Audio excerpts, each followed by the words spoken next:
And now, here's Johnny. Ask not what your country can do for you.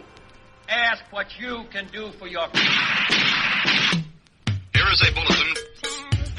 Here is a bulletin. What is it? Stand by, please. Stand by, please. In Dallas, Texas. It appears as though something has happened in the motorcade route. In the motorcade route.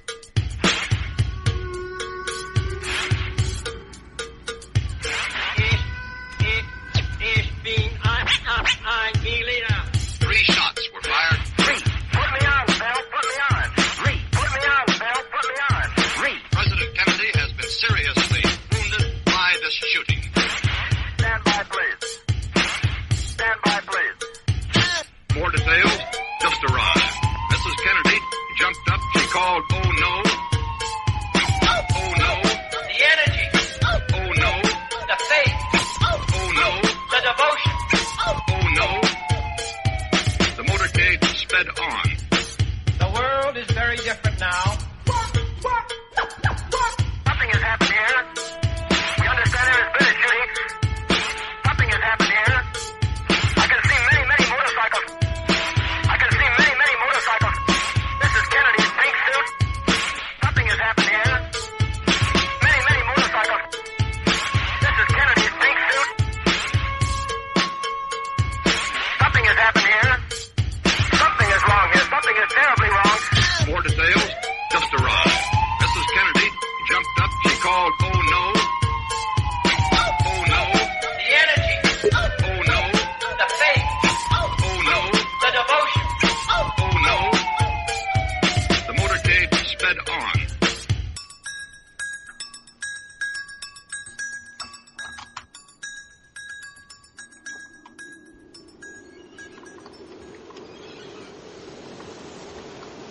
Well, here we are. We've managed, it looks like, to basically, technical issues and all, make our way down to the docks. Hopefully don't have to, we can do a little more than just limp out into the bay. But this is episode 40 of Pirate Radio Podcasts. I am your host, as always, Robin Hood's Chief Communications Officer, Jaffe Ryder. Once again today, we're presenting to you the JFK Roundtable with our special featured guest, Rob Clark, host of the Lone Gunman podcast. We are also hoping to have a couple other people join us. They might show up here at some point and be able to make themselves known. But in the meantime, Rob, do we have you there? I am here, Jaffe. What's up? That's great. So, basically, well, thanks for joining us. Glad you could make it. Hey, thanks for inviting me on the show. I know it's a big time of the year, and that's what I specialize in. Exactly. Yeah, you've got a whole podcast devoted to the JFK assassination and history and so forth. Pirate Larry, do we have you as well? Ahoy, mate. I'm here. Excellent. Okay, well, all systems seem to be functioning and in relative order, so I think the show may be a go. We had been experiencing, as was stated earlier, some technical issues with the streaming and the recording end of things. We'll see if we can work around those though today, and I think there's got some people already in the YouTube text chat area that seem to, right now from the indications we're getting, things are looking pretty good, so that's a definite bonus. Although we are getting a little bit of, once again, as we were saying just in the lead up to things before we went on live, a little bit of fuzz and electronic interference. It seems maybe what it sounds like is from your end there, Rob. I'm not sure if there's anything more you can do about that. It's kind of cutting in and out a little bit from time to time. I don't know if you have any idea what. Yeah, I'm not sure. I mean, it might just be the CIA listening in. You know, you never know.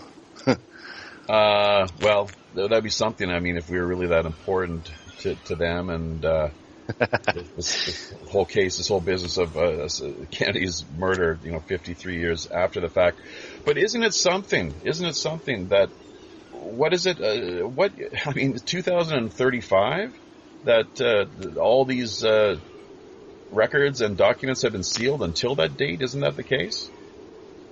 Well, yeah, it originally was the case. But thankfully, to the JFK Records Act of 1992, that date has been moved up to next year. October 2017 is when they have to release all the files by. They could have done it any time in the past 25 years. The end date is October of 2016 is when they have to do it by, and I'm sure they're going to wait till the last minute to do it. That was last month. Or 2017, I'm sorry, next year. I see. Right. Yeah, I'm sorry. Mm-hmm. Yes, and that was thanks mostly, I guess, then to the film that Oliver Stone put out back in 1992. That's right. That film has been a big boon to the research industry. It generated a lot of interest in the case back then. It's the reason a lot of people look into the case now. Whenever they see it, it sparks their interest, it grabs their attention, and it lights something deep inside of them. That gets them to want to actually take a look at this case again and dive into it wholeheartedly, because it's not something you can just take a cursory look at and think you can, figure it all out or even, get into it. I mean, there's people that have dedicated their lives to, researching the case and still can't figure it out. Talk about a rabbit hole. Wow. Yeah, it's just peeling back the layers of the onion. So just an endless hall of mirrors. Yeah, so much disinformation and confusion, of course. But I mean, you just talk about the king of conspiracies. It's probably, it's got to be up there, right up there with 9/11, I guess. Although, really, I think if you look at it in the larger scheme of things, 9/11 makes the JFK assassination look almost like small potatoes. Yeah, it's just a president. I mean, hey, come on, they come and they go, right? So, September 11th was a... Yeah, well, some people would argue, that was that the JFK assassination kind of sparked a regime change in our government, and that they've been in control ever since. And if that hadn't happened, then things like 9/11 would have never happened, among other things. Because that's not quite the path, that JFK and his vision for the future in America was headed. He was very much searching for peace. And that's not what the powers that be want. They can't make money from peace. So it would seem. And isn't it interesting that within the context of what we just recently witnessed with the election of Trump, that it seems, from the sound of things at least, all indications seem to be that he would prefer a position and I guess what's known as a détente, or just a more negotiable sort of diplomatic approach when dealing with Russia and Putin and so forth, and this business of the Middle East versus the neocons, who for the last 13, 14, how many years it is now that they've been waging war in the Middle East and elsewhere, of course, too, pressuring for all kinds of conflict and so forth. So, any just quick thoughts on that as far as that whole business goes? Yeah, I think it's interesting that's what JFK was looking at too. As a peaceful détente with Russia and a peaceful coexistence. And that's the reason that a lot of people hated him, and probably the one reason they got him killed. Back then people were very anti-communist. They were very scared of communism, and there's a big Red Scare going on, and JFK was viewed as soft on communism. And, with the whole situation that happened with Cuba and the Bay of Pigs, he was viewed as weak, in the eyes of dealing with Russia.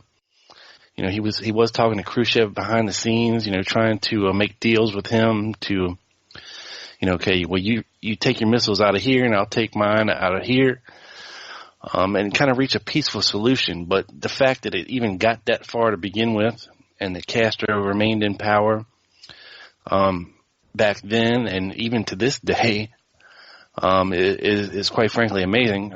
But yeah, I thought it was interesting that Trump's comments, that him and Putin can actually, Putin's ready to come back to the table now, and he's willing to deal with Trump.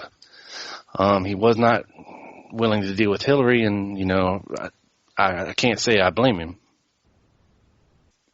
Well, yeah, that's the whole thing. Is she was taking a position more very. The rhetoric was quite. What's the word?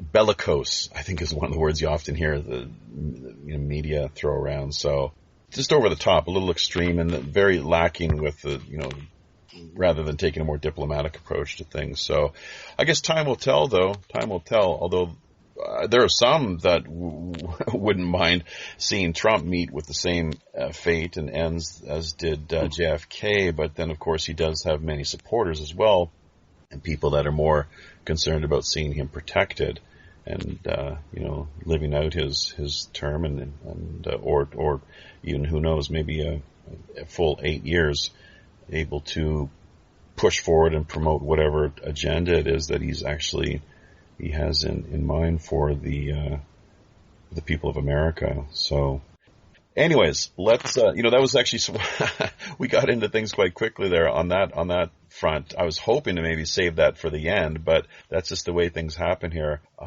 with the show on Pirate Radio Podcast. It's all very organic and spontaneous. So just quickly, hey, Pirate Larry, I know that you've probably got a few things you'd like to kind of throw it there and kind of contribute to the mix. I'm not sure. Your father actually had a pretty interesting job during that, I believe, during the early 60s, during the Kennedy administration. Not sure if you really want to get into that too much, but is there anything you're just hoping to kind of to respond or just to add to what we're kind of discussing here?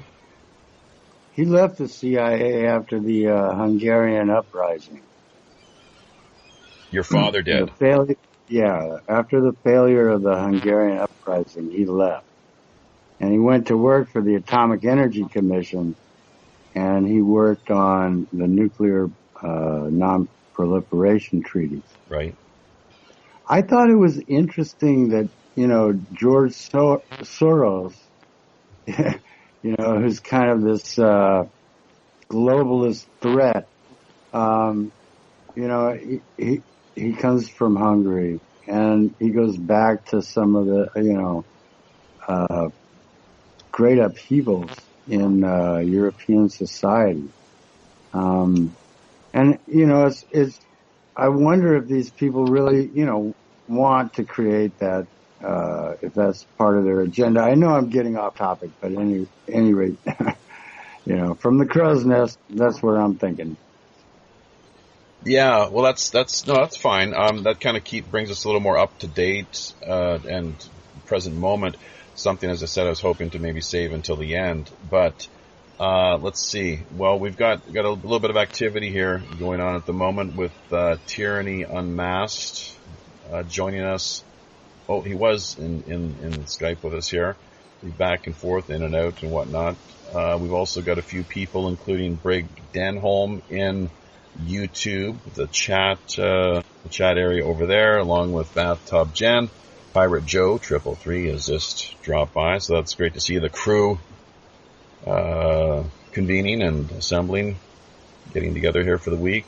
So it'll be interesting to see if there's anyone else that stumbles in through the doors over time here. But hey, Rob, we're still getting a little bit of electronic interference there with your connection for some reason, just as you kind of might have something more just to do with your Skype connection, actually, with the way that you just it's kind of connecting, coming in, coming out, kind of that sort of thing. So when you're basically your ID kind of box, your profile box kind of lights up and then disappears.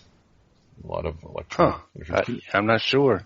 You sound good. Your voice sounds good when you come through, and actually when you talk, it's great. But maybe if you're not speaking, maybe an idea I think there might be. You want me to mute? Yeah, I think that would be the best. Larry, could you? Yeah, if just when other people are just kind of going at it here. So, hey, Larry, can you hear the same thing there with him cutting in and cutting out with the electronic interference?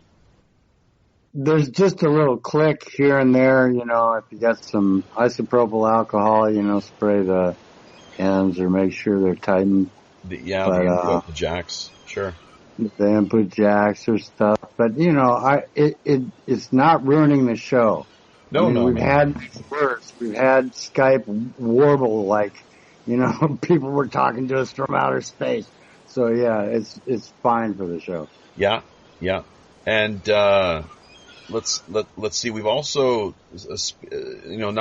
compared to the last few episodes that we've tried to run here, we've had, like, as was mentioned just in the lead up to things here from the outset, been struggling, all hands on deck here, trying to get things in order as far as the technical end of things is concerned. So, but the YouTube folks over in YouTube seem to think that they're hearing a pretty strong signal and feed, so that's great.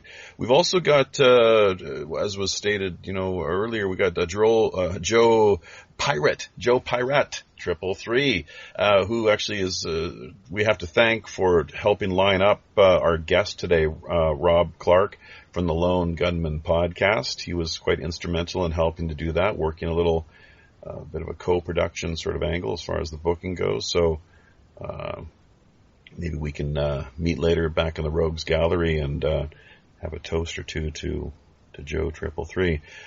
But yeah, listening last night to your show, I've heard it a few other times in the past there, Rob.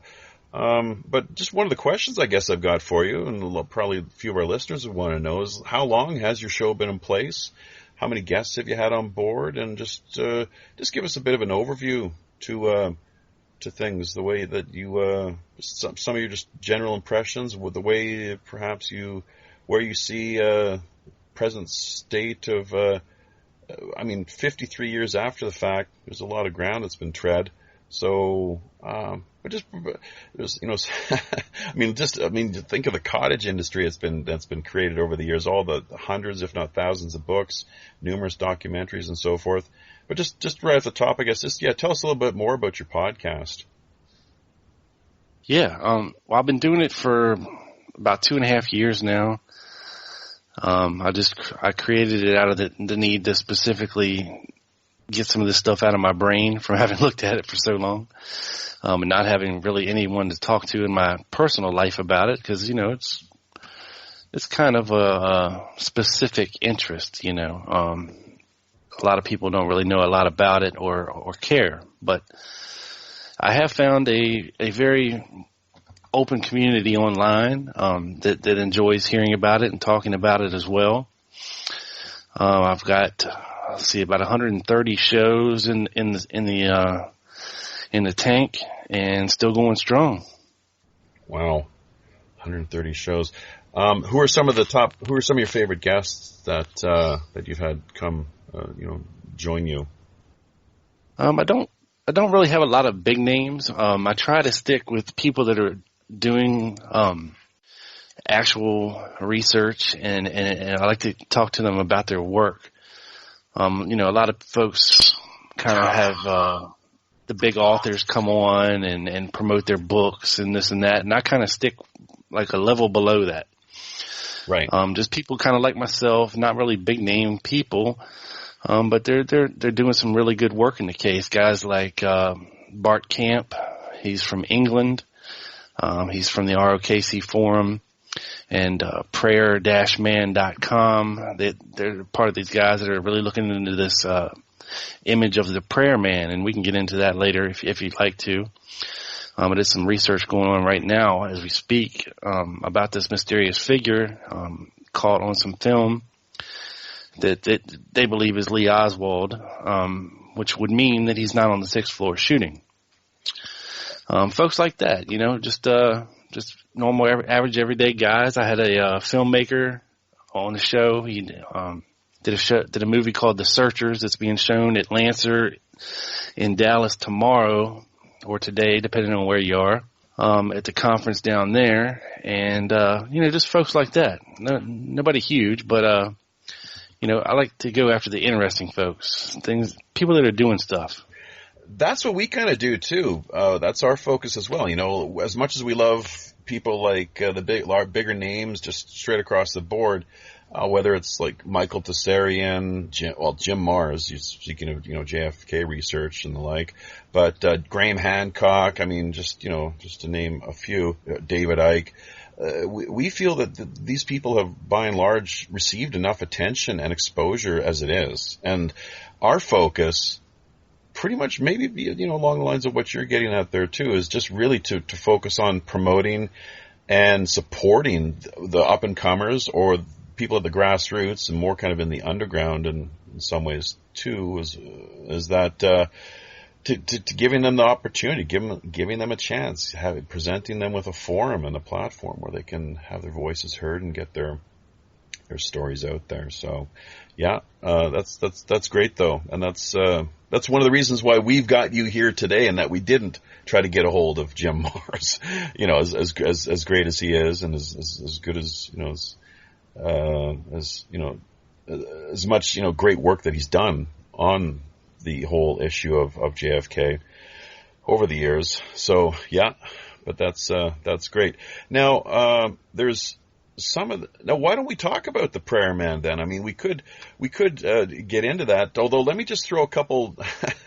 There's a couple names I'm going to throw out here because I was, like I said, I've listened to some of your shows in the past, and then just last night, over the course of the evening, the couple of names that really jumped out at me were some of your biggest, the people that you're really a big cheerleader for. A couple names there: Jim Fetzer and Judith Vary Baker. You love those two, don't you? Yeah, I don't know if love is the right word. Something I try to do on my show, and part of my mantra and my tagline is, where research comes to shine and myths come to die. Because, look, if you put everybody in Dealey Plaza that ever said that they were there or that they were the shooter or they know who the shooter was and where they were, it would just be a packed cacophony of assassins and all of these people. And that's part of the problem, when you're trying to look at this stuff, is to kind of, weed through all the mess and the noise and get to the core of the thing. And, something I started a couple of years ago is just trying to pay attention to what could be proven and not really giving much credence to fairy tales. Look, Judith Baker tells a great story. It's a great love story. And if she would have been a fiction writer, she probably would have been a best-selling author. And the allegation, for people that don't know who Judith Baker is that she was Lee Oswald's girlfriend for a couple months before the assassination, and that she spent all this time with him, and he told her all these things. And for somebody that's attempting to rewrite history, and like you mentioned earlier, it's become a cottage industry. She's putting on a conference in Dallas as we speak, and she keeps putting books out, but despite these fantastic stories and these woven tales, there's absolutely zero evidence of what she says. She's got no documentation to prove or back up anything that she says about her story. We can go down the list: James Files, Chauncey Holt, Beverly Oliver. All these people have great stories, but no proof whatsoever of what they're saying. Wasn't Beverly Oliver, though, wasn't she a waitress at Jack Ruby's Carousel Club? No, she was let's see how old she was back then. I want to say 15 or 17-year-old singer at the Colony Club, which was next door to the Carousel Club. She didn't actually work for Jack Ruby. Gotcha. Now, here's the deal. Now, because I'm not an expert. That's why we got people like you drop by and visit us. But my understanding with the big claim to fame with Beverly Oliver is that supposedly she was in Dealey Plaza. She was right there on the scene, and that she, few days later, had her film and maybe just the whole camera and everything confiscated by a couple of spooks, basically. I'm not sure if they're like FBI or local police or what have you, but they have, so according to her story, what I've heard is that they confronted her at the club and demanded that she hand her camera and film over. Is that the story more or less that you've heard? Yeah, that's basically the story. But once again, it's a story. There's absolutely zero proof that she was in Dealey Plaza that day. If you look at the pictures of the babushka lady captured on film from that day, it does appear to be a heavier set older woman than a teenage girl, even dressed more like a middle-aged woman than a teenage girl would dress on a warm November day. And as far as the camera, it's been alleged that the camera that she had was a prototype not available to the public for, I believe it was 4 more years. So there's all kinds of problems with her story. She even says that a CIA agent and an FBI agent came to take her film and introduce themselves as such. Hi, I'm Rob Clark from the CIA. Yeah. And we need your film. Which and she was worried about them. She was happy to hand it over because she was more worried at that time about them finding the little stash of weed she had in her purse, apparently. She had some pot. So, but hang on. So this is something. So she claims to have been the babushka lady? Yes. Jeez. Yes. Okay, well that I did not know. I've never heard. Like, that doesn't, I mean, what, was she going incognito on the day or something? Obviously, it looks like my grandmother or something, the way she looked when she was about 60 or something, So, yeah. Right. Yeah. I mean, when you apply a little logic and reasoning to some of these claims that these people make. That's just total nonsense. I can't believe that she claims that. I had no idea. Like, oh yeah, that's just ridiculous. And because she was like, what, you said 17, 18? She was, a young little thing. Yeah. How about that? Yeah, very young. But, okay, well, this is something. How about that? And that's not all she's claimed either. She claimed she met Lee Oswald in Jack Ruby's club before the assassination, and he was introduced to her as, this is Lee Oswald from the CIA. Which, of course, that's the way they go about doing it. You always want to be really upfront with your connection and your affiliation to the company, right? Yeah, sure. Yeah. Yeah. Hi. The way she came forward, there's a problem, I think, with this case with certain researchers who want desperately to have their name connected to the case, and we've seen it time after time over the years where researchers will try to bring forward a witness. We saw it with this whole Roscoe White fiasco in the early 90s. And with James Files in the 90s, the same people were behind both of them coming out, and both stories turned out to be false. And Roscoe White, you were breaking up there a little bit. You said Roscoe White? Yeah, Roscoe White. Now James Files, he's I'm not sure if he's passed away yet or not. He was locked up for one reason or another, but there's video of him that you can find on YouTube. Anyone who's interested in taking a look at that, just type in James Files, JFK, shooter, and you'll be able to probably track down whatever is that all that he has to say on the matter. But Roscoe White, where does he fit into the picture?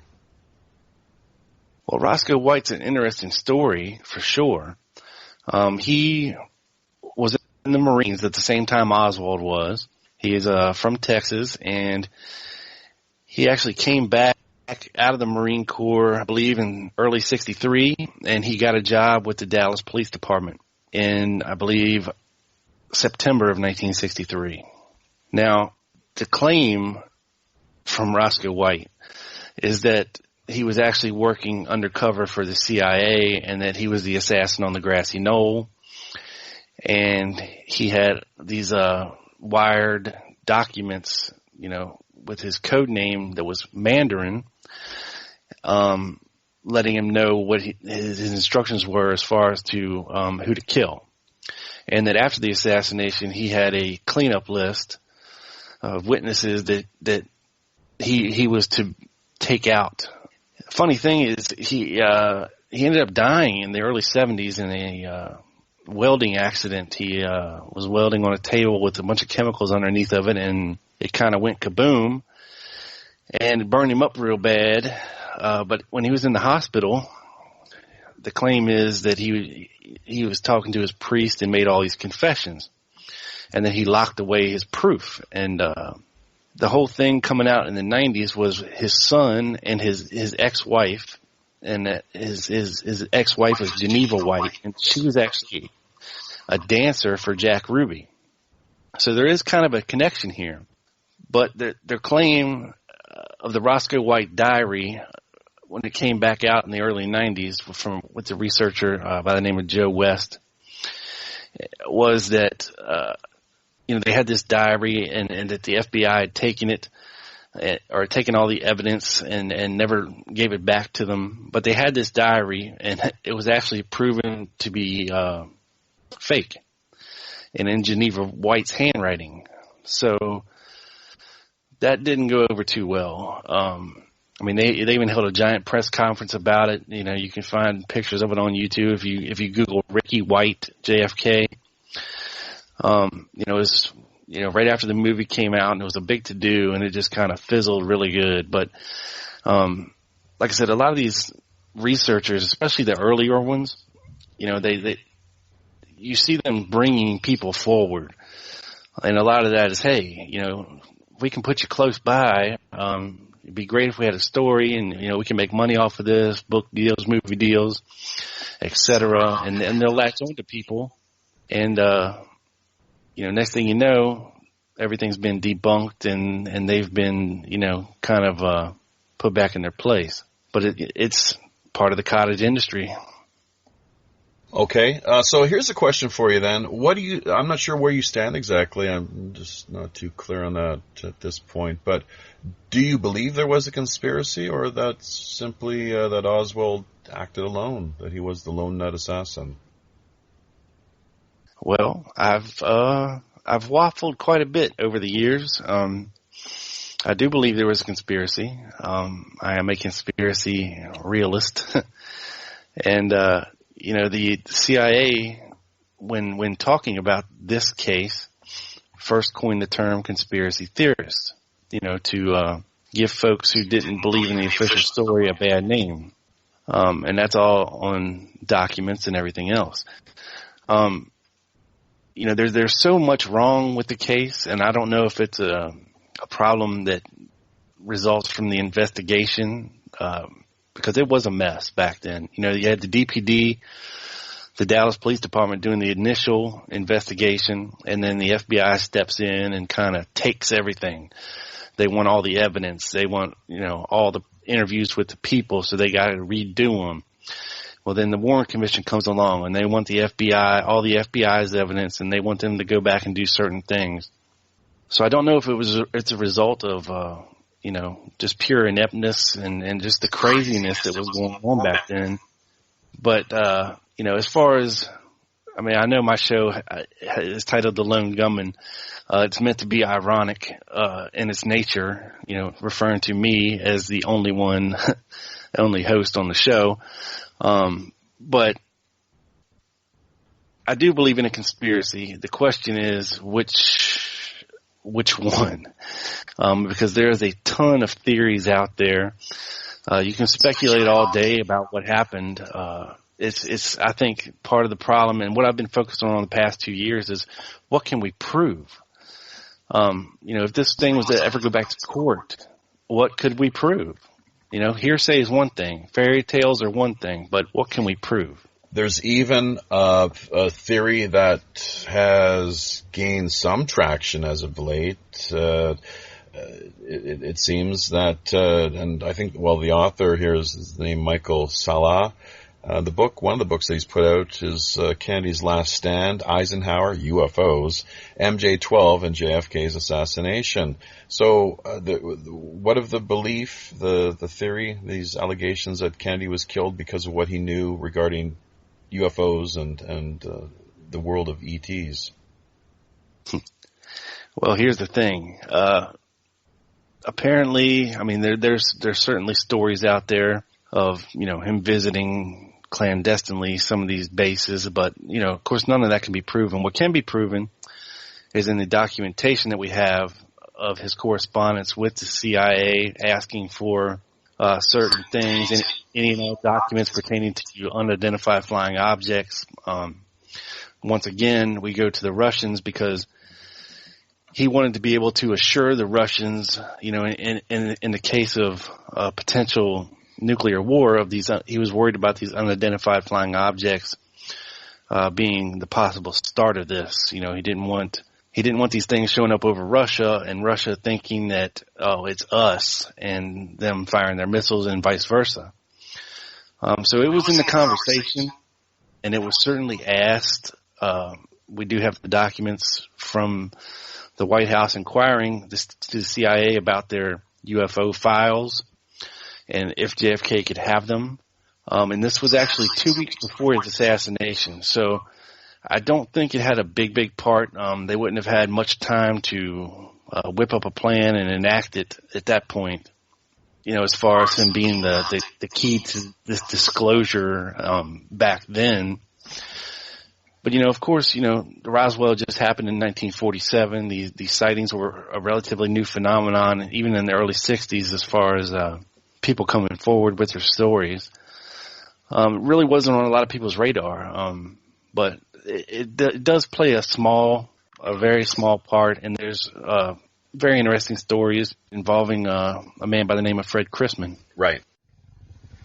Yeah, we had Ken Thomas on board, actually. I think it was episode 23, and he shared a lot of background and information regarding Chrisman, who, in fact, I guess, was one of the people that Jim Garrison had fingered as being one of the. I think he thought he was one of the three tramps, but also had he thought that he was also one of the trigger men. Yeah. I've seen that and I've looked at that. I think it was a misidentification of sorts. I don't really see the resemblance between him and the tramp that he was alleged to be. I think he was supposed to be the E. Howard Hunt looking tramp.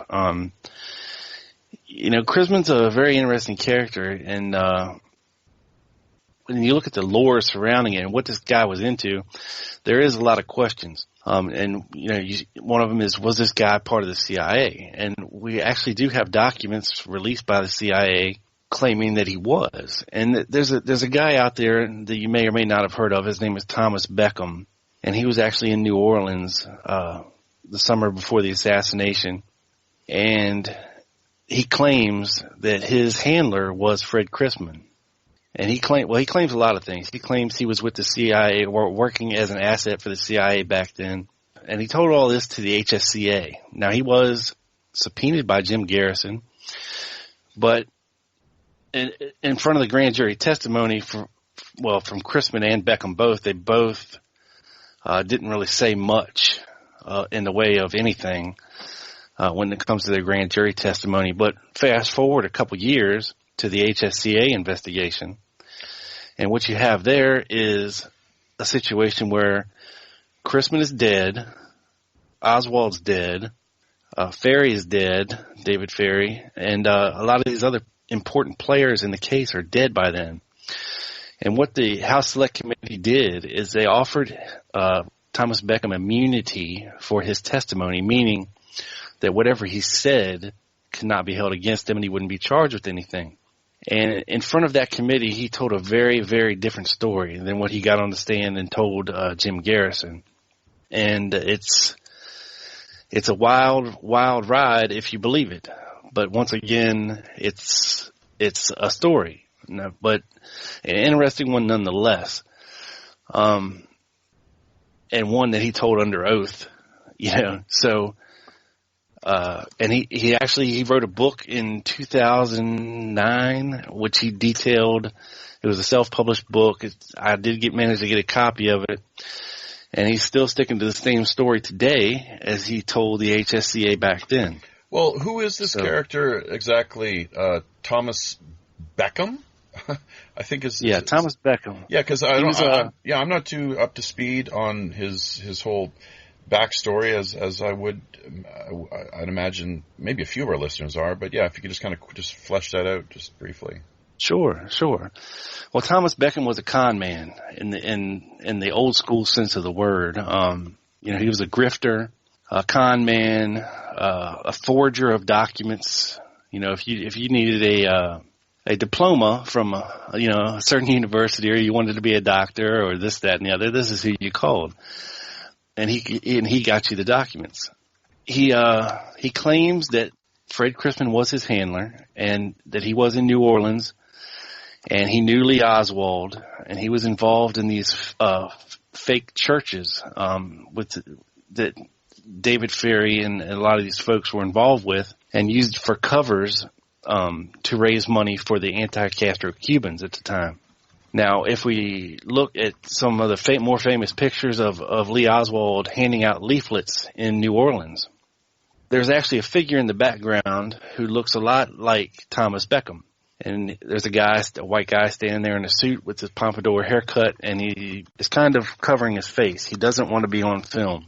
And this is where he says he was. He says he met Oswald down there handing leaflets out, and that after he was done handing leaflets out, they went and got a Coke. And he sat down, he was talking to Lee Oswald, and, they were talking about what he was doing. And Beckham told him, he better be careful. He's, creating a lot of tension on himself. And Lee Oswald allegedly told him, well, don't worry. The chief has my back. Now, the chief, in this sense, was a man by the name of Guy Bannister, who was kind of in charge of, I guess you could say, the anti-communist movement in New Orleans at the time. He had his own private detective agency. He's very famously portrayed in the movie JFK by Ed Asner. Yep.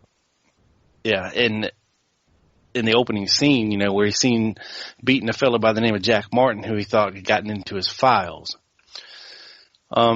People think that what Lee Oswald was doing down there was kind of handing out these pro-Castro leaflets was in order to out commies. If anybody responded to these leaflets or showed up at these meetings, they could immediately be put on the list. It was part of Oswald's sheep dipping initiation as well. Exactly. And why don't you explain to listeners what sheep dipping is, how that works? Well, it's when you kind of make a person look like something other than what they are. You have this guy who had recently come back from defecting to Russia.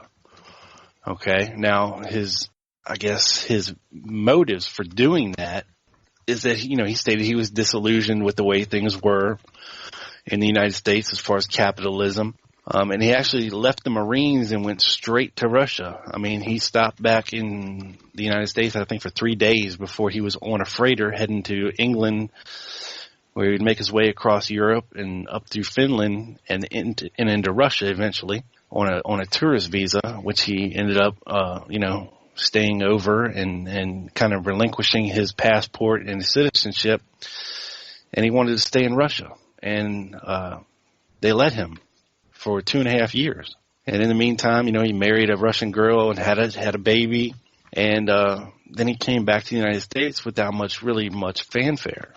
But now at the time, you could also go back and look at the CIA files and see that they were doing programs like this, where they would use false defectors to get behind the Iron Curtain, because you have to remember, back in the day, there wasn't a lot of information coming out of Russia. We had to kind of get what we could get when we could get it. The whole spy network, and spy satellites were just burgeoning then. This is the time when the U-2 was crashing, in Russia. So a lot of times the best information came from people on the ground, and the only way you can get people on the ground is either turn them or send your own in. And, we don't know for sure if that's what Oswald was doing or if he was just, a disillusioned, Marine.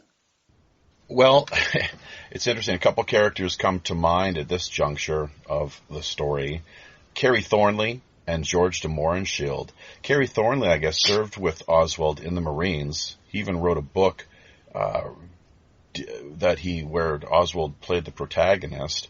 And then, of course, George de Mohrenschildt was, I guess, someone that Oswald spent a lot of time with upon his return to the States. If you could just quickly maybe spend just a couple minutes with each of those characters, just your thoughts and any of the key points you think would be helpful for listeners to keep in mind. Yeah, I mean, Kerry Thornley is a very interesting character. He actually wrote a book about Oswald before any of this stuff even happened, while they were still in the Marine Corps, because he found him to be such a different guy, kind of thinking guy, called The Idle Warriors. And it wasn't published until, of course, after the assassination and everything, but he was writing it back when he was in the Marine Corps. Now, interesting enough, Thornley, when he got out of the Marine Corps, actually ended up in New Orleans. in a kind of odd, I guess, twist of fate, you call it. Jim Garrison had a real bad axe to grind, I guess, with Kerry Thornley, who Garrison thought that was one of these Oswald doubles, or was working with Oswald, which I don't believe is the case. But I had Adam Go-Rightly, who's pretty much the Kerry Thornley expert in the world, on my show, and just the fascinating stuff. He actually wrote a whole book about Kerry Thornley and the assassination, and it's fascinating, and I highly recommend it. Now, as far as de Mohrenschildt goes, he's another very interesting character. He was allegedly just an oil geologist, who was likely, like most people in that position who had at least part of their employment took them to other countries. Most likely he was a CIA asset, for sure. Now, the difference between CIA agent and asset is a big leap. People that we can prove work for the CIA, and we can prove a lot of them did. Folks like E. Howard Hunt, and people of this ilk. There wasn't many CIA agents, I guess we could call them, but there was a lot of CIA assets. People that weren't officially connected to the agency, but that they could have plausible deniability if anybody got caught doing something. Well, hey, they don't work for us. We don't know who they are, but they were paid. People like Alton Ochsner, he was a very prominent surgeon in New Orleans at the time, the head of Inca, and he would travel to a lot of different foreign countries and report back to the CIA. He was an asset as well. It's very likely that in the course of de Mohrenschildt's work, he got to go to a lot of these Caribbean countries like Cuba, Guatemala, Haiti, and he would report back what he saw there. Nothing crazy, just hey, this is what they're up to down there. Very basic intelligence gathering, I would call it. And then of course, what we're referring to here is his relationship with Lee Oswald when he returned to Dallas in 1963. And some folks refer to him as kind of a babysitter, much like in the ilk of Ruth Payne, maybe could be classified as. Probably someone to keep a close eye on Oswald, just to kind of see what he's doing, because look, this guy was a Marine. He threatened to tell our secrets when he defected to our arch enemy, Russia. Okay.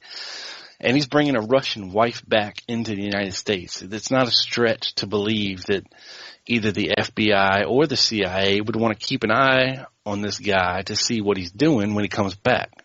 It's not a very big stretch at all. He could have possibly been turned when he was in Russia. He could have possibly be a double agent now. He could, or who knows? The list is endless. So it would make sense that they would try to get somebody close to him to keep more of an eye on him. Yeah, well, he'd been on the FBI's radar for a couple of years. In fact, J. Edgar Hoover had mentioned him personally. Apparently, back in there's evidence of that in formal memos that he put out back in, I think, 1960, 61, something like that. So, there was allegedly somebody using his passport. The multiple, several Oswalds. Yeah, there's allegedly somebody using his passport when he was supposed to be in Russia. There was a number of Oswald sightings, or people using the name Lee Oswald when he was supposed to be in Russia, or he was supposed to be in a certain place in the Marine Corps. And it's an odd thing, and people have written books about it, like John Armstrong. He wrote the book Harvey and Lee, where he delves into this aspect of, was there two guys, both named Lee Harvey Oswald, living these parallel lives, and it's pretty fascinating stuff. Let's circle back around to that in just a moment or two, but first let's give a shout out here to the listeners, people that are streaming the show live here in YouTube. A lot of things are really heating up there in the text chat with the question. Bathtub Jen asks the question: how did any of you guys feel about the television series 11/22/63 with James Franco? Danny Benton, I don't know if I mentioned it already, but Oliver Stone's movie JFK was based on Jim Marr's book Crossfire. Yeah, I think that is correct. Brig Denholm, Dr. Mary's Monkey is a fascinating story, and so on and so forth. So, Joe 333 cracking jokes regarding Judith Very Baker. Who doesn't love Judith, he says. Love story of the ages. The serial Oswald. So she is quite prolific, I guess. She puts out a book every year or two, it seems, doesn't she? So, yeah. It's, and myself, honestly, I just try to keep an open mind, as far as all these things are concerned. One of the things, though, it's interesting, too, to think about playing the devil's advocate here. She was apparently, Miss Baker, sitting down in the midst of putting together, I'm not sure if they're going to do it live or not, but an interview with 60 Minutes, I think is what the story was, and they, right at the last minute, she was shut down, and they pulled the plug on everything, and had basically it just all went kaput. So, that was quite something, right? At the 11th hour that they pulled the plug on that. Do you know? Are you up to speed on that at all? Or do you know what the specifics are? Yeah, they pretty much at the last minute had some serious reservations about putting her story on the air due to her credibility. Mm-hmm. It's got nothing to do with the mainstream media being scared of her truth story, as it were. I think we all know here that the mainstream media does what they're told. And, look, like I said, she's got a fascinating story. And a lot of these people we're talking about here tonight are fascinating speakers. When you actually hear them in person, some can be very, very convincing. And her story had already been told in a documentary called The Men Who Killed Kennedy. That's right. And she had written a book, an early version of, well, not the love story so much of Me and Lee, but there was a book before this that, you can go on Amazon and buy for $3,000 some odd dollars. I believe it's up to now. Very, very rare, not many copies. That she actually sat down with a couple of researchers and wrote before she got tangled up in Me and Lee. Now, you mentioned some of the comments from the YouTube folks, and what's up, guys? And somebody mentioned Dr. Mary's Monkey. Well, a lot of people point to this story that Ed Haslam tells about Mary Sherman and her death in New Orleans, and what it could possibly have been tied to. Well, what most folks don't know about Ed Haslam is that he actually wrote a book before Dr. Mary's Monkey called Mary, Fairy, and the Monkey Virus. And this was in the mid-90s. And guess who's not in it? Judith Baker. Mm-hmm. Yeah. I actually managed to find a review of this book, and it's still there on Amazon if you go look. And using one of her aliases, Avery Baker, she reviewed 5 stars this book and was, just gushing over what a fantastic book it is. Now, it's not out of the realm of possibility that she read this book and realized that, hey, I was there at this time, and I could probably come up with a pretty good idea, being my background is in cancer research, which is not under dispute. She was written up in the local newspapers as a young teenager is being interested in, trying to cure cancer and, doing these things in the science fairs and this and that and the other. That's not under dispute.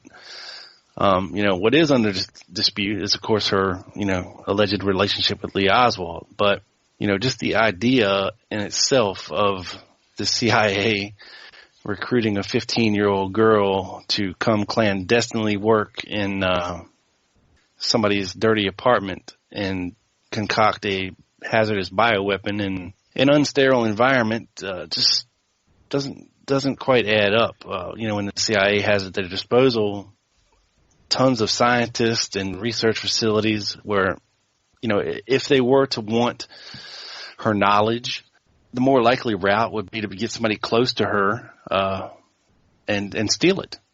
They wouldn't actually use her to do all this stuff. But that's just me being logical. Again, something else people don't know is, she contacts Ed Haslam after he's written this book.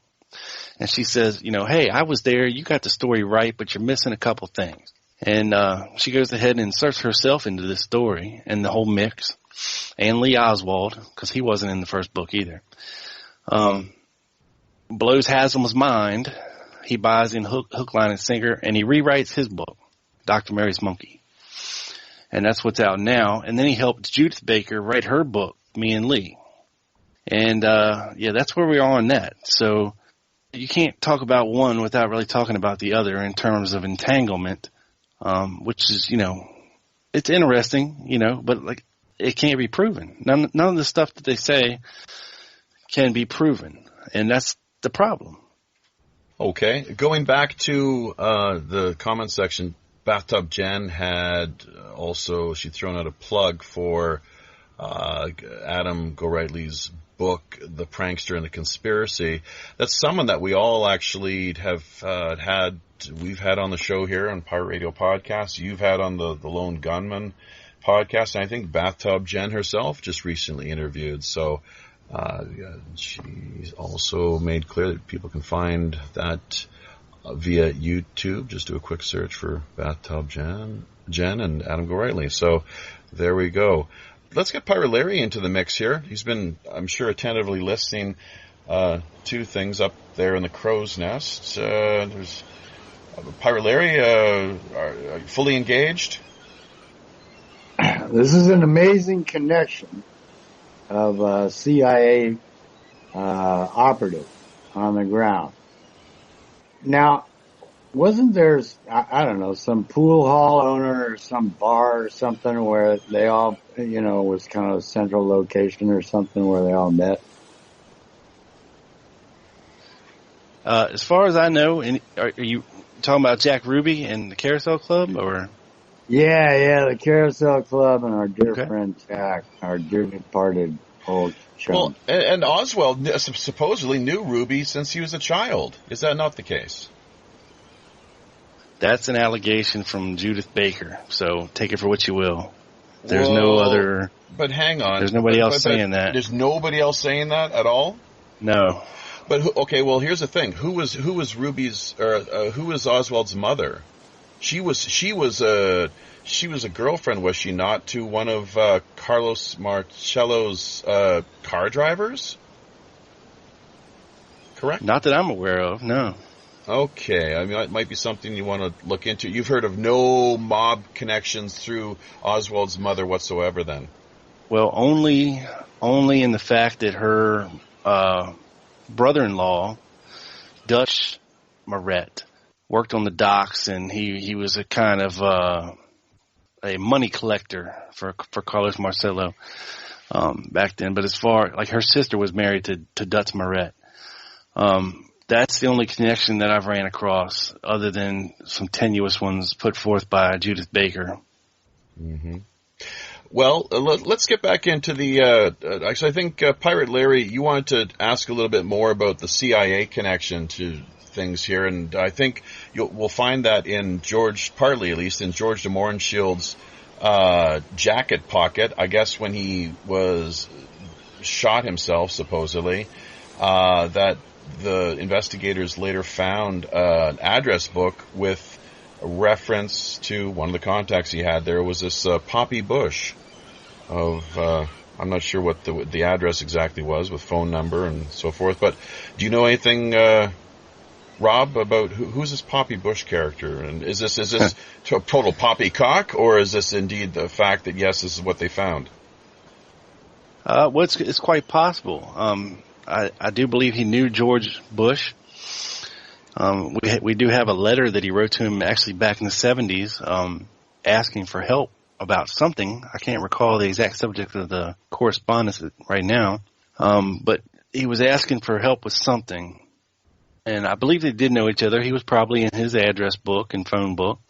But you got to remember, doesn't necessarily mean a CIA tie. George de Mohrenschildt was an oil geologist, and George Bush was an oil man. So they could have known each other through that circle as well. I mean, I know a lot of people like to try to put George Bush in Dealey Plaza. There's a famous picture taken by William Allen that shows a guy off to the side of the Texas School Book Depository that does resemble, a young George Bush. The problem is, this same figure is shown in other William Allen photos taken from the same day at about the same time of these police officers, milling about in front of the School Book Depository. And upon further examination, which a lot of people don't like to do any further research, they just look at it and say, it's George Bush. It's got to be George Bush. The figure seen in that photo is seen in other photos, and it's quite clearly not George Bush. In fact, people like to point out, well, George Bush can't remember where he was on November 22nd. That's got to be something, right? Him and Richard Nixon, the only two people living at that moment in time on the entire planet that just can't remember where they were for some reason. Yeah. Yeah. Well, thank God for women, because they got minds like steel traps, and they don't forget much. And his wife actually wrote in her autobiography exactly what they were doing and where they were on November 22nd. And George was in Tyler, Texas, giving a speech at a Kiwanis Club luncheon. We have a picture of him actually. He's there. It's included in the streaming slideshow that we've got there on YouTube. So, at that same time, or well, if you're having a luncheon, it's generally anywhere from the times of, I guess, 11 to 1, roughly. I would assume. Kennedy was killed at 12:30. So, I mean, you do the math. Yeah, he was in Dallas that morning, and he might have been in Dallas later that day. But at the time of the assassination, we just can't put George Bush there in Dealey Plaza. There was a phone call apparently that he made, and that he wanted for some reason, apparently, according to some researchers, that Jim Mars in particular, I believe, is who I heard it from, one of his interviews, that he wanted this call to the FBI logged and made part of the public record so as to provide an alibi. Do you know about this phone call? I do. Assassination? Yeah, somebody that worked for him, a fellow by the name of George Parrott, I believe was his name. Yeah. Perfect for the fitting pirate ship. Yeah. Exactly, yeah. What pirate doesn't need a parrot? So George Parrott was apparently a guy that worked for him who was on the kind of extreme right-wing thinking of things. And, was it to provide some kind of an alibi or something, or was it just a concerned citizen who wanted to report what he knew? 'Cause look, despite all the the threats against President Kennedy's life back then, I believe the most credible threats were coming from the extreme right-wingers. And I'm talking about folks tied to the John Birch Society, these hate groups, KKK. And, we can get into that too if you want. But, it was kind of a big deal back then if, these extreme right-wing people had a very, I guess, hostile viewpoint. And Bush could have been concerned about that. But, when you look back at things, we have files from the CIA, internal files, stuff that we were never meant to see, stuff that they thought that nobody would ever see. A lot and that hasn't come out. Bush, yeah, go ahead. I'm sorry. Go ahead. Was not a CIA employee or asset before he was director in 1974.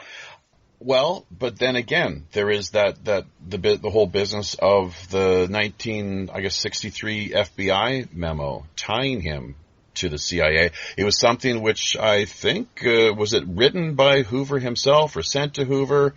And then in response, George H.W. Bush, old man POTUS, 40, Skull and Bones 41, stated that, that must have been another George Bush of the CIA. He's on the record as having said that. It wasn't me, it was this other George Bush. So who that other George Bush of the CIA is or was, nobody seems to know, but what are your remarks, or what can you say in response to that? Here's my thought on that. Yeah, I know exactly what you're talking about, and Hoover does mention George Bush of the CIA, and my counter to that claim would be, how would the FBI know who's a CIA agent at the time? Really, because they were pretty secretive about their employees. Now, if he was an asset, they certainly wouldn't have known that. I would just ask for documentation, it's a curious comment, but what would make him say that? Well, we'll add that to the, it's always tough to speculate on people's motives, of course, so who really knows? It could be anything, but it seems to be there in black and white for people to, to people to look at and reflect upon and just kind of decide for themselves what to make of it all. So we'll add that to the show links, of course, but, let's see. We've got so many characters here in this case. Another interesting and very colorful personality is the Dorothy Kilgallen, who apparently she was one of the few journalists to actually, if not the only journalist, to have actual one-on-one private interview with Jack Ruby. She claimed that following the interview that she was apparently going to blow the lid off the whole JFK case, and just a couple days after that was found dead. So, and that ties into the whole body count, the kill list as it's known. And maybe if you could just comment on those two things, Dorothy Kilgallen and this whole business of the kill list, and whether you could just chalk all that up to coincidence, or maybe there's something behind it all. Sure. Jack Ruby is a very interesting guy. When you really look at his connections and his ties to the racketeering and things of this nature. He was running guns for who, I don't know. Could have been the CIA, could have been just because he was very anti-communist. He was running guns to Cuba in the late 50s. He had made trips to Cuba with some certain folks, and allegedly met certain folks while in Cuba. But he after he was arrested and when he was in front of the Warren Commission and talking to Earl Warren, he made some very startling admissions. Now his original statement of why he killed Oswald was that he did not want Jackie Kennedy to have to come back to Dallas for a trial and put her through all this, that she'd been through enough already, and he felt that somebody needed to just nix that in the bud and take care of it right away so she wouldn't have to even deal with any of that. How chivalrous. Yeah. The knight in shining armor. Yeah. And, but when he was in front of the Warren Commission, he told a little bit of a different story. But he never actually got to speak in front of the Warren Commission. They wouldn't allow him to go. They refused to have him come to the nation's capital. Instead, I think a few members of the committee or commission, the Warren Commission panel, they visited him in jail. Is that not correct? That is correct. That is most certainly correct. Gerald Ford, I think, was one of them. Maybe Alan Dulles. I don't, so. I don't think Dulles was there. Okay. But I think Gerald Ford was there, or Warren himself was there. And he practically begged them to take him to Washington. Right. He said, look, you take me to Washington and I'll tell you the whole truth of everything, but not until I get there. But when he was in Dallas, he did give some hints as to what his concern was. And he specifically mentioned extreme right-wingers and the John Birch Society by name in front of the Warren Commission. Well, as what he was being concerned about. Also LBJ. Powers in Dallas, yeah, sure. But also LBJ, very much implicated with the context of Ruby's comments. You can see that right there on YouTube. There's this famous clip of him as he's making his way along the hallway corridor, and very kind of cryptic sort of references to basically, he said, is it the man in power now, at the highest levels of political power? And he said, yes, that's it. That's exactly right. So it was, in that sense, what he's trying to say is it's LB fucking J. So, and that kind of, one of the things here too is like Joe 333 Pirate Joe has stated that Jack Rubenstein was born in Chicago in a haunted house across from Market Street. Chicagoans used to call him they used to call Jewtown. So that's an interesting sort of reference there, a little bit of a historical and cultural tidbit. But what are your thoughts then on LBJ, and particularly Madeline Duncan Brown, another sort suspect witness or testimony, someone who can their views can clearly be dismissed or can easily be debunked, or is there some credibility to what she was laying out there for people, the former mistress of the usurper LBJ? Well, she was Judith Baker before Judith Baker was Judith Baker. She's a woman with a fantastic story. She was not his mistress? She was not his mistress? Maybe she was, but, when you're talking about relating a supposed private conversation, that really implicates him as having some kind of foreknowledge of what was going to be happening, or being in charge of what was going to be happening. There's absolutely no proof of this whatsoever, except what she says.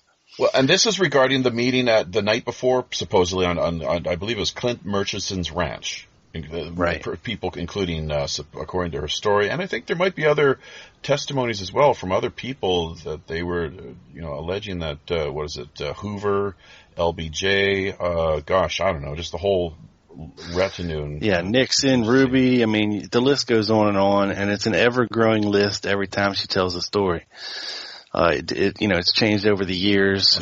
Yeah, she's dead now. I think she's passed away years ago, but yeah. All right. But what do you think, or what do you know? What is your impression then of that meeting that took place, that gathering on the ranch the night before the assassination?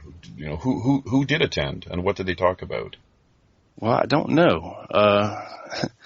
I'm not even sure there was one.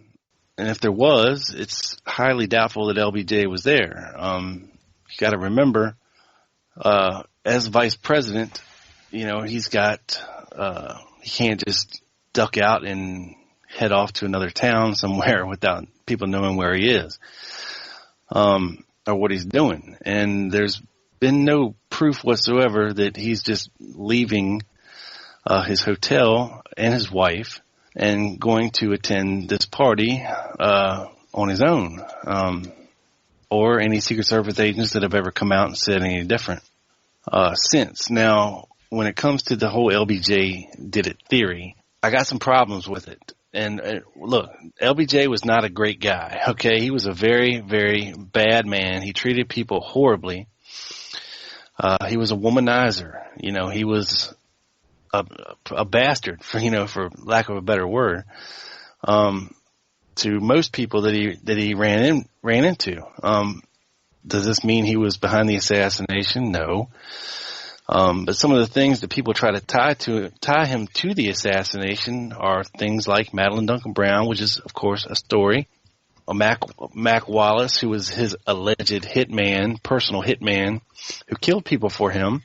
Mm-hmm. There's people out there that claim that they found his fingerprint in the 6th floor. That's right. A partial fingerprint, Malcolm Mac Wallace. That's right. Yep. And guess what? That's been debunked. So, author Joan Mellon, very prominent JFK researcher, hired her own fingerprint analysis expert. And 20 years later, using the most up-to-date methods and using, what they were working with before 20 years ago were photocopies. And all they had was Mac Wallace's arrest prints and a photocopy of the handprint or the fingerprint, the unidentified print from the 6th floor. This time around, she had Mac Wallace's Navy fingerprint card, his arrest card, and a crystal clear photograph of the print from the archives. And using the most updated techniques. And look, this guy, I've looked at his credentials online. His name's Robert J. Garrett, and he is very qualified to analyze fingerprints. I mean, he's the real deal. He's got a list of qualifications a mile long, and he looked at the stuff, and it's not Mac Wallace's print. So, if you take that away, and you have the fact that, Madeline Duncan Brown is telling us a story that we have no corroboration or evidence of, and, I went back very interestingly, and at the UVA website, they house a lot of the presidential telephone conversations that were recorded in the White House during the 60s and 70s.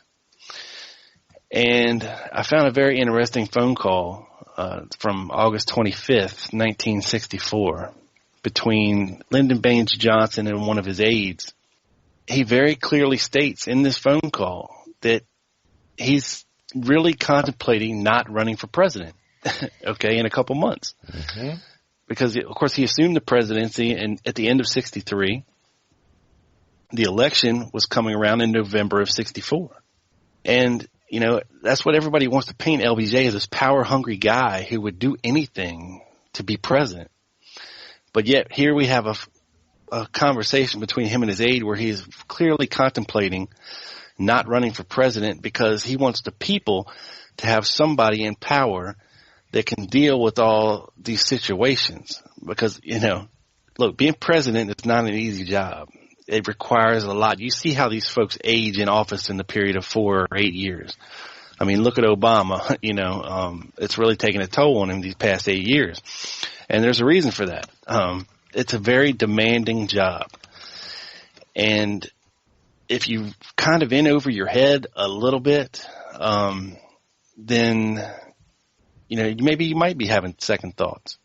Well, here's the thing about that with respect to LBJ. I think a lot of researchers have pointed out that it might not be so much that this is kind of a humility and modesty factor kicking in, but that he was facing potential very serious criminal charges with respect to his long sordid career and corrupt political track record. That it was finally catching up with him. In fact, there was had Kennedy survived to live out a second potential of running for a second term in office, that the brothers themselves, from what I understand, had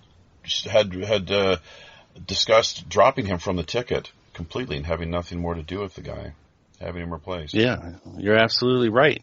In fact, I talked to one of the guys who was working at Life magazine at the time, and they were all set to run the next edition of the Life magazine, which had LBJ on the cover, and pretty much exposing all of his bad deeds to the world. They had it set and ready to go. After the assassination, they decided that America didn't need to lose 2 presidents in such quick succession. It's like they say too. In politics, timing is everything. So I don't think myself, I would never make the claim that LBJ did it, but from my perspective, he definitely had a hand in things. He was a player, as was Allen Dulles, as were the various this web of intelligence interests and players and so forth. The FBI clearly had a role to a certain extent, as far as I can see. The mob, of course, Kennedy had a lot of enemies, and very powerful ones too. Oh, for sure. And look, the FBI had a lot to lose in this case. If it was thought to be a gigantic conspiracy, and they dropped the ball when Oswald was fingered so quickly as the sole assassin. Osama bin Laden. Bin Laden. We got him. FBI, J. Edgar Hoover in particular, was always got his man, and never, ever wanted the FBI to be seen in a bad light or a weak light. And all credit to him for building up the FBI to what it is today. Well, do you know that it's interesting, over his reign of some, 40, 45, 50 years as head of this FBI, that apparently not a single person within the ranks of that agency received a promotion unless they were a Freemason. If you were not a brother, member of that fraternity, forget it. Well, it makes sense. You gotta know how to keep secrets and network, for sure. And that's actually how we're going to close today's show out, with just a revisitation of JFK's famous Secret Society speech, which I believe he presented to it was the press club at the Waldorf Astoria in 1961. Maybe, Mr. Clark, you can help get us up to speed there a little bit, but it was at the American Press Association, something along those lines. It was at the press club. Right. Luncheon, I think it was, and a lot of people say this is the speech or one of them that got him killed. This and the Peach speech. The what speech? His American University Peace speech. Ah, and now before we can just get the details on that. Isn't it interesting that it seems like for the longest time that Secret Society speech did not make its way it was not in wide circulation until just a few years ago. People heard about it. Was that not the case, that for the longest time it just seemed to have completely been forgotten about?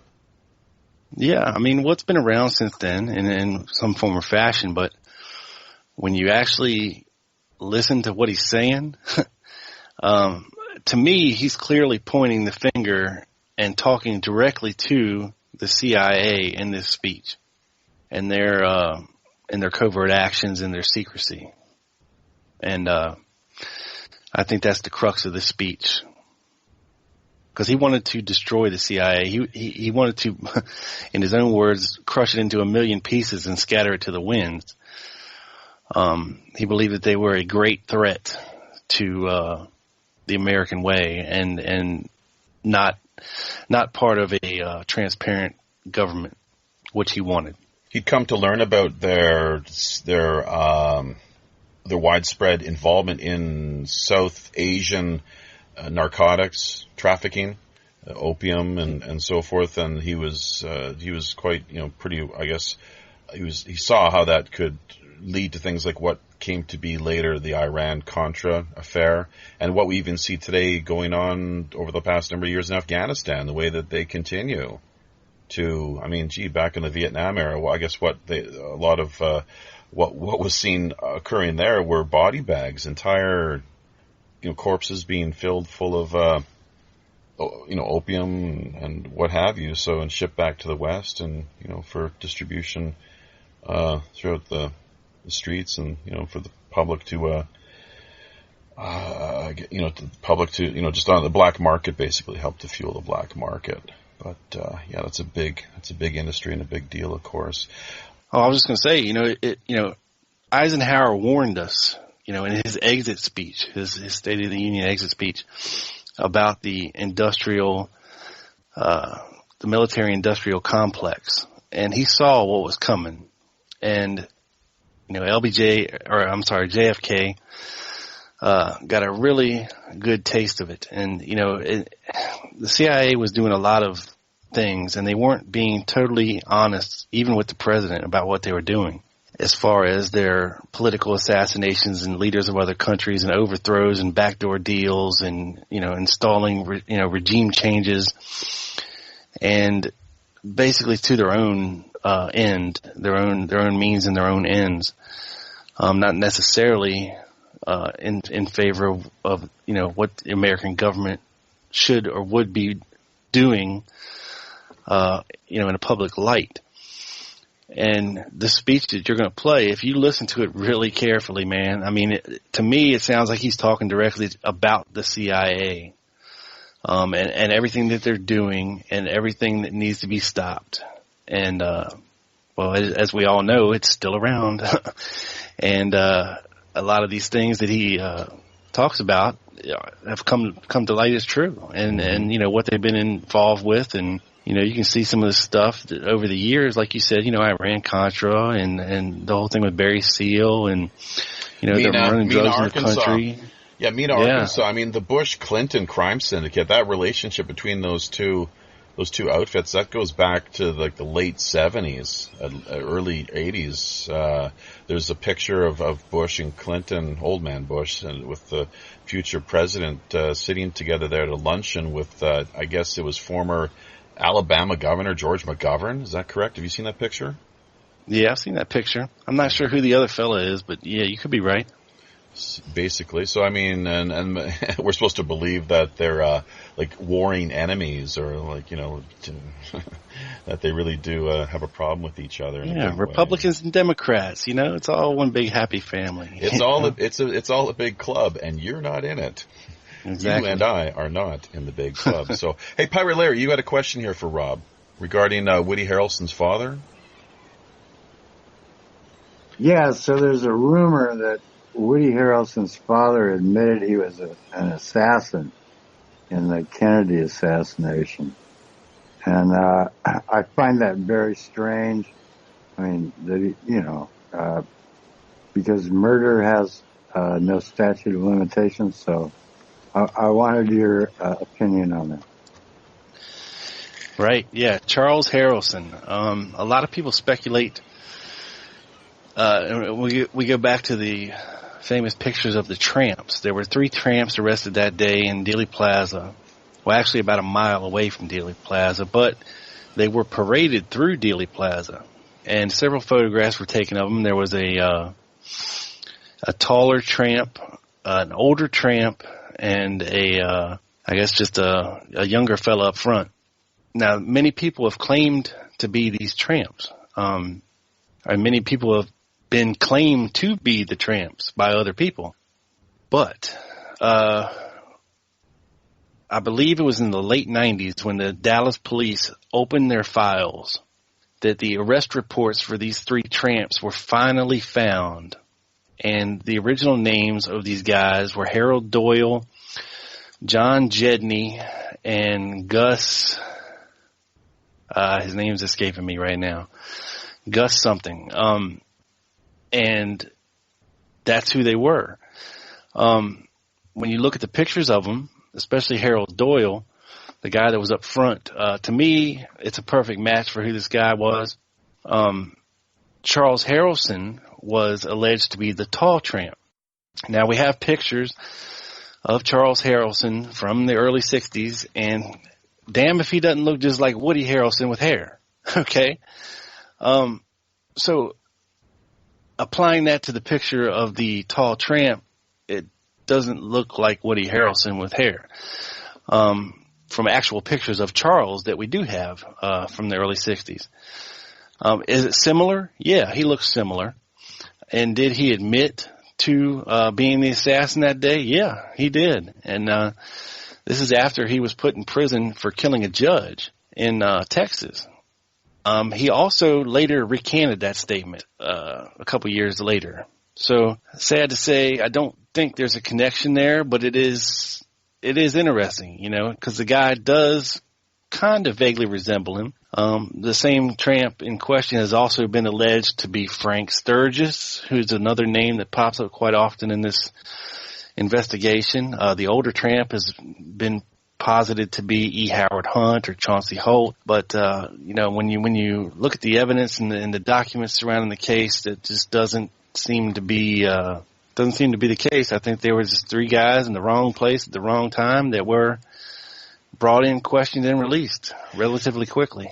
What if the whole business of the Riley Coffee Company out of New Orleans and how Oswald supposedly worked there, and I think even that's one of the places where Judith Very Baker once again claims that she was a fellow employee. Now, I'm not sure if I think there are pay stubs that exist too. There have been photocopies or pictures, I think, circulating online of either him or both of them. But isn't it interesting? The story, as according to the way that the story goes, is that following the assassination, if I got my facts straight here, is that with that on the heels of the assassination, that the company shut down, and pretty much everyone on staff at that location, they all got new jobs. Where? NASA. Do you know about that? Yeah. I don't know that the company shut its doors, but many employees did go on to work at NASA, which is interesting. Now, when it comes to Judith Baker's assertions, and Lee Oswald did work there, and she has pay stubs from her time there. The problem is, and this is above my pay grade as far as research goes, but other folks have looked into it and have determined that the pay stubs that she shows are not the correct part of the W-2, I guess, that is given to employees. Now, something else she alleges is that her initials are on Oswald's time card, which is, again, not the case. And, we have testimony from other folks who knew Oswald at this time, and he actually spent a good amount of his time when he should have been working next door to Garage, run by Adrian Alba, and talking about guns. So, this was the reason he was let go, is because they could never find him. They didn't know where this guy was all the time, and it turns out he was hanging out next door with his buddy, who was running a garage over there, the Crescent City Garage. So once again, we have assertions, but no real hard proof. We can prove they both worked there at the same time, yeah. But as far as it being some kind of a secret CIA cover job, I don't think a coffee factory would be a good one to have. Okay. Or I guess other people might think it would be one of the, that'd be ideal. So, I'll just make it clear too. We have a few of the folks that we, have you found over the course of you've done 100 plus some shows with the Lone Gunman podcast. Not everyone, you're bound to, not everyone is going to agree with the things that we put out there. Whoever it is, whatever our opinions are, and whatever our position is on whatever issue. So, but have you found a lot of? You've managed to attract a few haters over the course of your time in pursuing this project? Yeah, a few.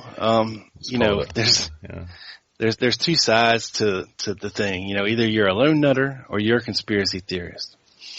No middle ground. Well, no, not officially. Right. Because the lone nutters, with the exception of a few, you can't paint everybody the same. But generally speaking, they're staunch defenders of the Warren Commission version of events, and that Oswald was guilty and he was up on the 6th floor shooting. And anybody else that wants to disagree with them is an idiot and hasn't done their research and this, that, and the other. Now, on the other hand, you have, the conspiracy side of things, and you've got 20 million theories under the sun. Now, of course, they all can't be right. We're all not going to agree on theory, speculation, or things of this nature, or who he thinks behind it, or what exactly occurred, even down to the simplest thing. You could disagree with another conspiracy guy about the magic bullet C-399, about anything about it. So there's always infighting, and that kind of detracts from the research as well, because look, Judith Baker at her conference, she's putting forth all these people, with some crazy ideas, about photo fakery and this, that, and the other, that, they were photoshopped Lee Oswald, or they turned Billy Lovelady into Lee Oswald, or Lee Oswald into Billy Lovelady in the Auction 6 photograph, and it was altered, and he was really standing out front, and things can get really, really crazy really quickly. Look, researchers into this case, they spend so much time and effort and, frankly, a good portion of their lives looking into this stuff. And wouldn't it be great to be the guy who solved the case? I'm sure every researcher out there has thought that, any conspiracy person looking into anything has thought, wouldn't it be great if I was the one to actually find out what happened? Be a pretty dangerous situation to find oneself in as well, too. Unless you shared that knowledge quickly and got it out there so that other people were, it's like your life insurance policy. As is the case with what happened with Dorothy Kilgallen. Look at how that all, kind of went down. So just another coincidence. And we didn't get into the body count either. That whole end of thing, the kill list. Who was it? The comedian with this. The name's not coming to mind. Richard Belzer. There you go. And so he put out the famous kill list book, and there's been a lot said about that. What do you think, though, just quick, because there's so many issues here that we could tackle and kind of delve into. It's no wonder you've done 150 plus shows. I'm not sure what the number is now. But you could go on forever with this, of course, and there's just so much to discuss. But just regarding the kill list in particular, what do you think? Coincidence, or is it beyond probability? Well, there's before Belzer, before Richard Sharnon, who's another guy that's out there that's a proponent of this kill list. You got to go all the way back, to even the 60s and 70s when people were dying under mysterious circumstances, or so they thought. Even in the I forget what the movie was called that they did about the assassination in I think it was 1974. It was a major motion picture. Oh man, it's escaping me. If anybody knows out there, let me just quickly. I'll give you executive action. That's what it was. Yeah, let me just give you a second to collect your thought. And executive action. I think I know the movie you're talking about, but there are people that are wondering, just asking who it is that our guest is today. It is Rob Clark from the Lone Gunman podcast. I'd hope that we'd made that clear enough over the course of today's discussion, but apparently a few people kind of missed out on that information, so that's fine. But just to revisit and recap, we're kind of trying to wind things down here.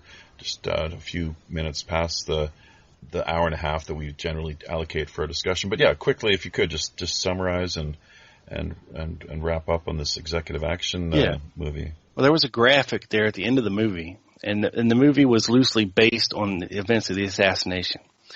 And it was a big Hollywood production. At the very end of the movie, they had a graphics card come up, and it kind of really intrigued a lot of people. It kind of, I forget exactly what it said, but it kind of alluded to the fact that there was hundreds of unsolved related deaths to the Kennedy assassination. Well, when they traced this graphic back to some newspaper in England that had come up with this thing, a lot of them are very tenuous. And Penn Jones, who was original first generation researcher, and he was big on these assassination related deaths as well. And I do think there's something to it. And like I said, in the recent years, Richard Belzer's wrote a book called The Hit List, and when you really look at the laundry list of names that are closely associated to the conversation, not like Jack Ruby's brother's cousin's second daughter or whatever. When you look at the people that are closely associated, like David Ferry, for instance, I think there's something up with his death. And Lee Bowers, who died under mysterious circumstances. He was a guy in the tower there in the rail yard. George de Mohrenschildt, who apparently he was set to testify before the House Select Committee on Assassinations, correct? And he apparently put a bullet in his head, and and that was right on the heels of his reaching out, as I recall, to George H.W. Bush, who may at that time, he was heavily, he had some very intimate connection, working in some capacity with the CIA. So, but apparently was rebuffed and snubbed, and he would not didn't want anything to do with his old friend. So they were apparently quite chummy for a time, at least. But yeah. Yeah, I think the guy was knocking on his door or heading up his driveway to knock on his door, and he hears gunshots. Now, what's a funny thing about this is Bill O'Reilly, in recent years, in his book Killing Kennedy, claims that he was there. Whoa! On George Shield's doorstep. Gunshots or just one single shot? Well, yeah, one gunshot. I see. Okay, It was actually Gaten Fonzie though that was there, not Bill O'Reilly. I don't know why he told that story, what a bullshit artist. I mean, just as you say earlier, what these people that try to insert themselves into the narrative and you find it too, like the world, the ufology, and all kinds of different characters that just for whatever reason they want to. I guess they're 15 minutes of fame. So, and that's I'm just speaking in very general terms now too, of course. I'm not pointing any fingers. I'm just, speaking, talking about how, as you've pointed out, how things tip. Yeah, well, that guy, he's turned the assassination, well, even of Kennedy and Lincoln. Now it's, into a cottage industry, killing Jesus, killing Hitler, whatever other books he's written. But, this guy, he used to do good work. When he was with the Current Affair, they would run, pretty gripping news stories that nobody else was really talking about in regards to the assassination. And now he's this high, mightier than thou, Fox News correspondent who's a big lone nutter who is Oswald's guilty, this, that, and the other. And anybody that believes different is an idiot. So, and what do you think then? That's probably the last question I guess we'll ask you. There's a lot of other items that we could hit on here, but we just don't have the time. Was Oswald, people people that have joined us here today for today's show, they want to know, was he a patsy? Do you believe that Oswald was a patsy or not, or maybe even more than a patsy? What's your exact position? Where do you stand? Well, I flip-flop. Depending on what day you ask me. And the reason I say that is because there's always some new information coming out. There's always things we don't know yet. We don't know the whole truth yet, really, to be honest with you. And, I used to believe that Oswald was a patsy and he was set up and he had no knowledge whatsoever of anything. And more recently, I think he may have knew something. I still don't put him up on the 6th floor shooting at the president. But when it comes to recent testimony, I guess, that's come out that a guy by the name of Beale Frazier has said, who was the guy that took him to work that day, and some things that I put together with that, I come up with a little bit of a different take on things. So, there's new stuff coming out all the time, and, you really got to stay on top of things and be vigilant and always be willing to, change your views in light of new evidence. I think if you don't, you're not really being honest with yourself. Tough, of course, to make the distinction between what some may want to have us believe is new evidence and, on the other hand, just flat-out disinformation. But just as far as now Oswald and his role in things goes, what about the whole business of J.D. Tippit? Do you think that he actually shot him, or was that just he was framed for that as well? Personally, I believe that Jack Ruby's barman, Larry Crayford, is the one that killed J.D. Tippit. And why? But that's a whole nother hour-long show. Yeah, because Oswald was in the theater. He was watching this movie, I guess. Wasn't it like a John Ford picture? And had a bucket of popcorn there, and he'd been Yeah, He'd Van been, Heflin, Cry of War, and I mean, there's even questions of whether or not it was actually Oswald staying at the rooming house on Beckley Street. You know, he supposedly was staying there under an alias, O.H. Lee, but he was in a different rooming house before he moved into that one under his real name, Lee, H. Oswald. So why would he all of a sudden want to live, move a week after he's moved into a rooming house and move into another one using a false name?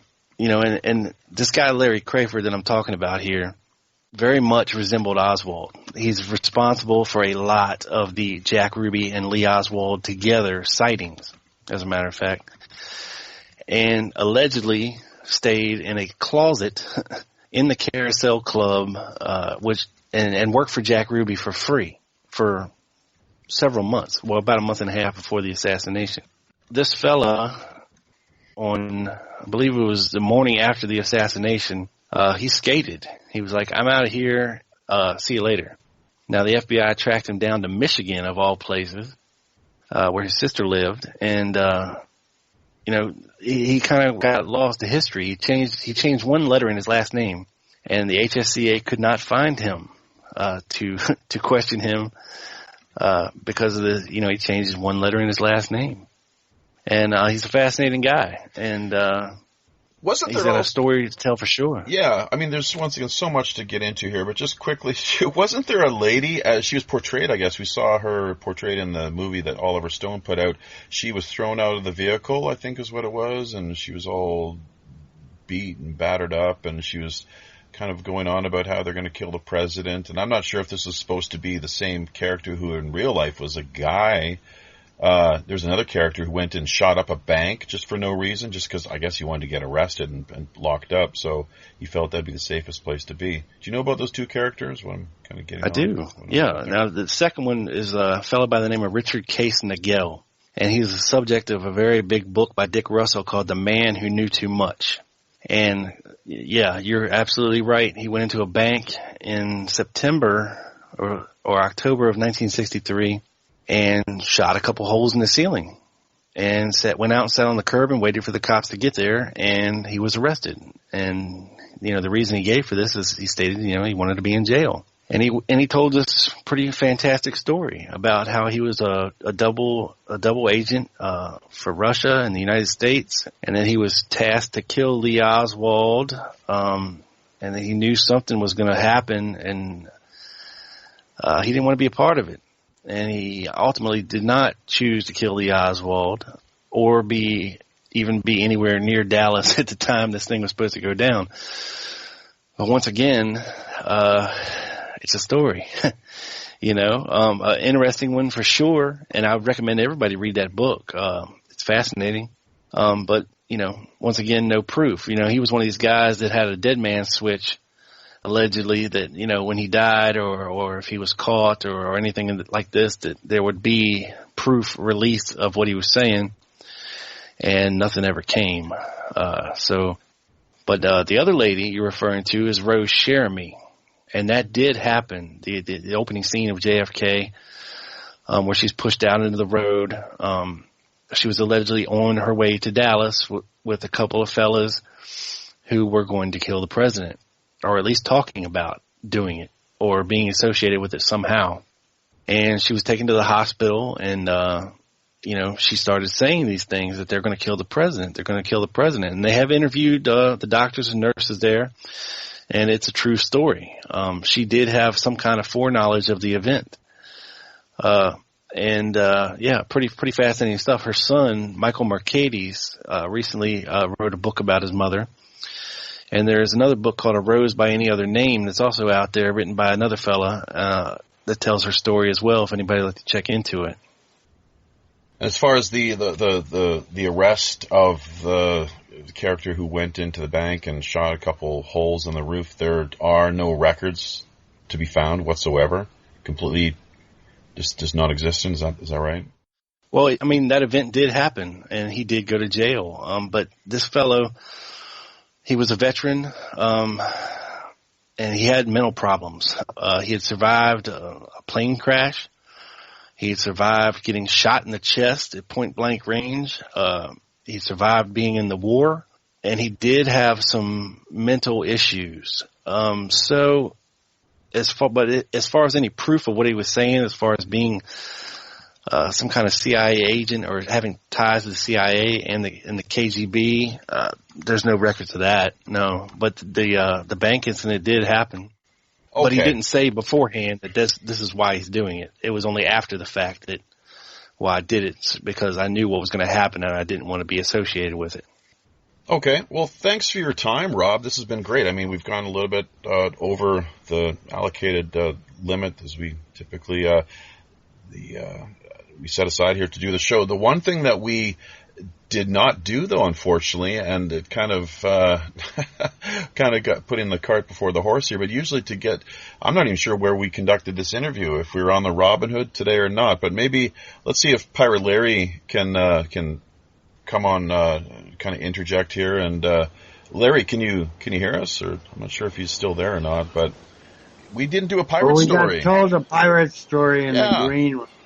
So we were confused by the pirate story we heard in the green room. Right. But there was a pirate story. For the sake of the audience, we should tell the pirate story. We should, revisit that. Rob, if you don't mind, let's hear your pirate story one more time, just so we can ensure that we've received the captain's blessing. Well, I don't know if it's a pirate story directly related to pirating, but it's the closest thing that I've ever been to as far as being associated with pirates. I mean, I don't get out much. I'm over here in Virginia. Not exactly pirate country, but I did have relations with a lady who wore an eye patch and liked to talk like a pirate. Was it a glass eye? No, there was nothing there at all. Oh. Just a patch. Yeah. She had no eye. She had no eye. Well, how about that? An empty socket. How were her legs? She had both legs? No peg legs. She had two good legs. No parrots? Yeah, the rest of her body was just fine. It's just I believe she lost her eye in an accident as a child and preferred to wear a patch. Yeah. She joined the pirate. Bonafide. Yeah. Bonafide pirate wench. Bonafide. So, although you wouldn't want to necessarily refer to her in that way to her face, because there have been known through history to be quite a few women who they could handle themselves quite well around swords, cutlasses, muskets, those sort of things. So yeah, you'd have to watch your step, definitely. But thanks once again, Rob. You've got you can be reached via, is it the Lone? It's LTR Lone. How is your podcast? How's it URL read again? It's TLG, like for the Lone Gunman. TLGpodcast.com. Mm-hmm. And they people can find me on Facebook and Twitter as well. We don't have your Twitter information. Maybe we can get that after the show here. But are you going to be able to join us in the Rogues Gallery? I'm not sure. Virginia, gosh, what time it is? It could be getting into the wee hours now. But there is a few people that looks like we got a number here in the YouTube chat area, and a few that would like to join us there in the backstage. Yeah, I'd be happy to stick around, man. All right. So much appreciated. We're gonna close now with the famous JFK, the secret society speech that we had talked about earlier, and look forward to meeting everyone in the backstage area. Ladies and gentlemen, the very word secrecy is repugnant in a free and open society, and we are, as a people, inherently and historically opposed to secret societies, to secret oaths, and to secret proceedings. We decided long ago that the dangers of excessive and unwarranted concealment of pertinent facts far outweighed the dangers which are cited to justify it. Even today, there is little value in opposing the threat of a closed society by imitating its arbitrary restrictions. Even today, there is little value in ensuring the survival of our nation if our traditions do not survive with it. And there is very grave danger that an announced need for increased security will be seized upon by those anxious to expand its meaning to the very limits of official censorship and concealment. That I do not intend to permit to the extent that it's in my control. And no official of my administration, whether his rank is high or low, civilian or military, should interpret my words here tonight as an excuse to censor the news, to stifle dissent, to cover up our mistakes, or to withhold from the press and the public the facts they deserve to know. For we are opposed around the world by a monolithic and ruthless conspiracy that relies primarily on covert means for expanding its sphere of influence, on infiltration instead of invasion, on subversion instead of elections, on intimidation instead of free choice, on guerrillas by night instead of armies by day. It is a system which has conscripted vast human and material resources into the building of a tightly knit, highly efficient machine that combines military, diplomatic, intelligence, economic, scientific, and political operations. Its preparations are concealed, not published. Its mistakes are buried, not headlined. Its dissenters are silenced, not praised. No expenditure is questioned, no rumor is printed, no secret is revealed. No president should fear public scrutiny of his program, for from that scrutiny comes understanding, and from that understanding comes support or opposition, and both are necessary. I am not asking your newspapers to support an administration, but I am asking your help in the tremendous task of informing and alerting the American people. For I have complete confidence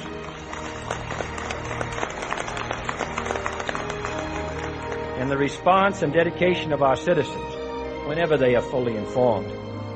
I not only could not stifle controversy among your readers, I welcome it. This administration intends to be candid about its errors. For as a wise man once said, an error doesn't become a mistake until you refuse to correct it. We intend to accept full responsibility for our errors, and we expect you to point them out when we miss them. Without debate, without criticism, no administration and no country can succeed, and no republic can survive. That is why the Athenian lawmaker Solon decreed it a crime for any citizen to shrink from controversy.